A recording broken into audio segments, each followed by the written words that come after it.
Cerita cinta, ternyata istriku CEO. Bab 88. Untuk cerita lebih lengkapnya, buka playlist di channel ini bosku.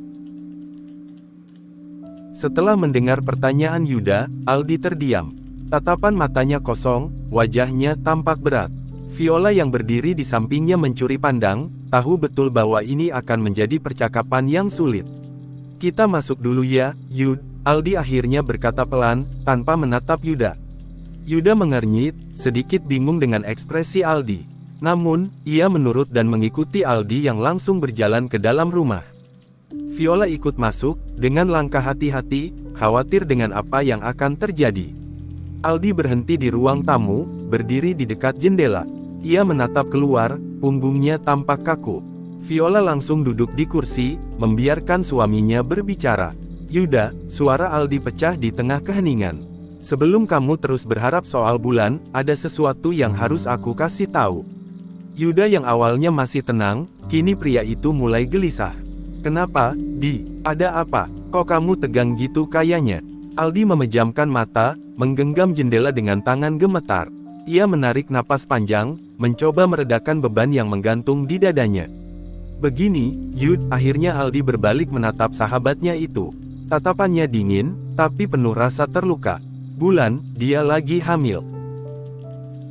Yuda seketika terdiam. Kata-kata Aldi seakan memukulnya dengan palu godam, menghancurkan seluruh harapan yang selama ini ia bangun untuk Bulan. Dunia di sekitarnya seakan berhenti, hanya menyisakan detak jantungnya yang berdentum menyakitkan di telinganya. Apa maksud kamu, Al?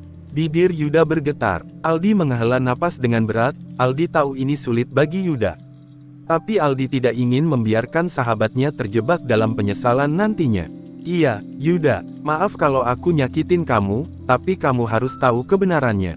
Kalau Bulan lagi hamil, anak Pak Reno, jeder. Suara Aldi seperti ledakan, yang meledak berulang kali di dalam pikirannya. Membuat napas Yuda tersengal, tubuhnya goyah. Ia mencoba menyangkal, namun realitas itu menelannya bulat-bulat. Harapannya, cintanya, masa depannya dengan Bulan semua remuk dalam sekejap. Apa? Anak Pak Reno, bosnya Bulan itu? Tanya Yuda lagi. Aldi mengangguk tidak bisa berkata apa-apa. Seolah waktu berhenti, napas Yuda tercekat. Matanya membelalak, menatap Aldi seakan menolak mempercayai apa yang baru saja ia dengar. Bulan hamil anak Pak Reno? Enggak mungkin, ini enggak mungkin. Yuda berbisik, tubuhnya goyah, hingga ia harus mencari sandaran di kursi. Aldi mengurut keningnya. Aku juga berharap ini enggak nyata. Tapi aku udah tanya langsung. Ibu juga bahkan tahu soal ini, Yuda. Yuda menggeleng keras, menolak kenyataan yang diungkapkan Aldi. Enggak, Aldi. Bulan enggak mungkin hamil, dia enggak mungkin kayak gitu. Dia bilang cinta sama aku. Dia enggak mungkin nyakitin aku kayak gini. Kenyataan nggak selalu sesuai sama harapan, Yuda, Aldi berkata lirih, namun menusuk. Yuda menunduk, kedua tangannya menggenggam erat rambutnya, seperti menahan rasa sakit yang tiba-tiba menyerangnya. Tubuhnya bergetar hebat, seakan beban dunia tiba-tiba dijatuhkan ke pundaknya. Viola, yang sedari tadi hanya diam, mendekat dengan hati-hati. Bang Yuda, maafin kami karena harus jujur sama kamu. Viola mencoba menepuk bahu Yuda. Tapi Yuda mengangkat tangannya, menolak sentuhan siapapun. Jadi, Bulan mau nikah sama aku karena ini. Dia enggak beneran cinta sama aku, Al. Ucap Yuda lagi, dengan suara yang bergetar. Aldi yang melihatnya hanya terdiam, rasa bersalah dan amarah bercampur menjadi satu. Ia ingin mendekat, tapi tak bisa. Yuda, aku cuma mengungkapkan fakta. Tapi untuk masalah perasaan, aku enggak tahu. Bulan beneran cinta sama kamu atau enggak? Bang Aldi benar, Bang Yuda. Reno sakit keras, menurut pemeriksaan dokter, dia enggak akan bertahan lama lagi hidupnya. Kemarin waktu kita di kota aja, Reno udah enggak berdaya lagi. Dia sekarat, Bang, ungkap Viola menambahkan. Yuda mengangkat wajahnya, tapi tak menjawab. Hanya matanya yang basah, dan seperti sedang mencerna ucapan Viola. Tapi dalam detik berikutnya, ia bangkit perlahan dari duduknya, tubuhnya masih goyah. Dengan langkah pelan, ia berjalan menuju pintu tanpa memandang siapapun. Yuda, kamu mau kemana? Aldi bertanya dengan nada khawatir. Tolong jangan tanya apa-apa dulu sekarang, Al. Aku mau pulang dulu, jawab Yuda lemah, sebelum membuka pintu. Aldi hanya bisa berdiri diam, menatap punggung Yuda yang semakin menjauh, merasa bahwa ia baru saja menghancurkan hati sahabatnya sendiri. Namun tiba-tiba, "Assalamualaikum." Suara ceria anak-anak pulang sekolah, Yuda sedikit terkejut dengan suara Airin yang mulai bisa terdengar. "Waalaikumsalam," sahut Viola ceria. Ada Mang Yuda." Faiz dan Airin bersalaman pada pria itu, membuat Yuda menghentikan langkah dan tersenyum terpaksa. Dan setelah Faiz dan Airin bersalaman dengannya, kedua bocah itu langsung berlari ke arah Viola. "Mama, lihat, ini nilai ulangan aku. Bagus kan, Mah?" Suara Faiz menggema, diikuti langkah yang berlari mendekat. "Enggak, Mah. Lihat punya Airin dulu. Nilai aku juga bagus banget hari ini." Airin ikut berlari, memeluk Viola dengan senyum ceria, walaupun masih bicara dengan bahasa isyarat. Viola tertawa ringan, menggenggam kedua anak itu dengan penuh kasih, meski harus merentangkan tangan karena mereka berebut perhatian. "Dua-duanya hebat banget. Mama seneng deh lihat kalian pinter-pinter," katanya lembut, sambil mencubit lembut pipi kedua anak itu. Aldi yang ada di sana menghela napas. "Halo, Abah ada di sini. Emang enggak ada yang mau salaman sama Abah?" protes Aldi. Faiz dan Airin menoleh. Ada Abah. Sehat, Bah?" Faiz bersalaman mencium tangan Aldi. Aldi mengerling malas. "Pertanyaan kamu itu, seolah Abah ini orang lain tahu. Yang jarang banget ketemu sama kamu." "Hehe, emang jarang ketemu, Abah sih pergi gelap pulang gelap. Jadi Faiz enggak tahu Abah sehat apa enggak," celetuk anak itu. Airin mengangguk setuju. Aldi mencubit lembut pipi kedua anaknya, berjongkok agar sejajar dengan mereka. "Oh, jadi gitu. Sekarang cuma Mama Viola yang ada buat kalian. Nunjukin nilai bagus cuma sama Mama, lantas sama Abah enggak." Faiz dan Airin saling bertukar pandang, saling tersenyum dan mencium pipi Aldi bersamaan. Membuat Viola tertawa, sementara Aldi terkejut dan langsung berhenti bicara. "Beneran ampuh ya, Rin?" tanya Faiz. Airin mengangguk, sementara Aldi mengerutkan kening. "Apa nih maksudnya?" tanya Aldi. Viola tertawa lalu menjawab, "Aku yang ngajarin, Bang. Kalau Abah kalian lagi marah-marah, ngomel enggak jelas, cium aja pipinya, pasti langsung diem." Sementara Yuda terdiam, memandangi pemandangan itu dengan dada yang berat. Ia tahu Airin dan Faiz bukan anak kandung Viola, tapi mereka begitu dekat, begitu bahagia. Ada kehangatan di sana yang tak terelakkan. Sebuah pikiran muncul dalam benaknya, menyelinap di antara rasa kecewanya. Mungkinkah ia harus menerima anak bulan, meski anak itu bukan darah dagingnya?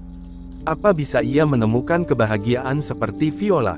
Mungkinkah ia bisa mencintai anak bulan, seperti Viola mencintai Airin dan Faiz? Tenggorokannya tercekat memikirkan itu, tubuhnya terasa lebih ringan dan berat sekaligus. Mungkin cinta itu bukan soal darah, tapi keberanian untuk menerima dan memberi. Tapi bisakah ia melakukannya seperti Viola? Bisakah ia menjadi sekuat Viola? Yuda melanjutkan langkah dan pergi dari sana. Beberapa hari kemudian, kring, kring. Suara panggilan di ponsel Viola terdengar. Viola yang tengah duduk di depan laptopnya segera mendial tombol hijau itu. "Halo, Mah. Vi, Mama udah dapat kabar soal Bu Mary." "Oh ya, gimana, Mah? Kenapa dia tiba-tiba enggak bisa dihubungi? Bu Mary kemana, Mah?" desak Viola. "1 bulan ini katanya Bu Mary sibuk ngurus pemberkasan, dia ngajak Reno untuk berobat ke luar negeri. Dia rela ngeluarin uang banyak, supaya Reno dapat izin berobat ke luar negeri sebagai tahanan." Viola terdiam mendengar kabar itu dari Bu Siska, tapi dalam detik berikutnya ia bertanya lagi. "Terus, gimana kondisi Reno, Mah? Apa dia bisa sembuh setelah banyak banget uang dan pengorbanan yang Bu Mary lakukan buat dia?" Bu Mary terdengar menghela napas dengan berat. "Kalau soal itu Mama belum dapat informasi lagi, Vi. Lagi pula izin itu juga baru diberikan negara beberapa hari ini. Susah ngurusnya katanya, Vi. Akhirnya mereka juga minta bantuan Pak Satria," ujar Bu Siska. Gitu ya, Mah. Tapi aku minta tolong sama Mama ya. Setidaknya, kasih tahu kabar ini ke Bu Mary. Kalau dia punya cucu lain di desa, kasihan Bulan, Mah." Viola mengurut kening, iya, Mama lagi mengutus Andre untuk pergi nemuin Bu Mary di Swiss. Untuk menyampaikan kabar ini, mudah-mudahan Andre cepat sampai ya. Karena kata Andre, nomor Bu Mary selalu dipegang sama asistennya. Dan asistennya bilang kalau Bu Mary enggak bisa diganggu, tutur Bu Siska lagi. Andre benar, Mah. Viola juga telepon ke nomor itu, tapi selalu asistennya yang jawab. Viola minta waktu sebentar aja buat ngomong sama Bu Mary, tapi kata asistennya Bu Mary bener-bener enggak bisa diganggu, sahut Viola. Nah, makanya Mama minta Andre buat terbang ke Swiss, buat langsung nemuin Bu Mary. Kamu tunggu aja kabarnya ya, Nak. Viola menghela napas lagi. Iya, Mah. Ya udah kalau gitu aku tutup ya, Mah. Aku lagi ada beberapa masalah nih, soal geng motor yang sering datang ke Tata Gria Asri. Belum lagi Pak Yuma minta proposal buat kerjasama selanjutnya. Aku lagi sibuk banget. Aduh, Nak, kamu itu harus jaga kesehatan dong. Ingat kamu lagi hamil muda. Suruh Alea bantu kamu. Iya, Mah. Ini Alea juga bantu aku kok. Ya udah, aku tutup dulu ya, Mah. Aku mau makan dulu nih. Assalamualaikum. Waalaikumsalam. Viola menyandarkan dirinya di kursi, sambil menatap layar laptopnya yang masih menyala. Tiba-tiba pintu ruangannya terbuka, membuatnya sedikit terkejut. Abang, udah selesai urusan di kebunnya. Sapa Viola saat suaminya itu masuk ke ruangan. Aldi langsung duduk di kursi, sambil menghela napasnya. Yuda, dia udah ambil keputusan. Katanya ini udah dia pikirkan matang-matang, ujar Aldi menatap istrinya. Viola membungkukkan badannya. Apa keputusan, Bang Yuda, Bang? Hehehehe, penasaran ya? Nantikan keseruannya di bab selanjutnya. Terima kasih sudah menonton.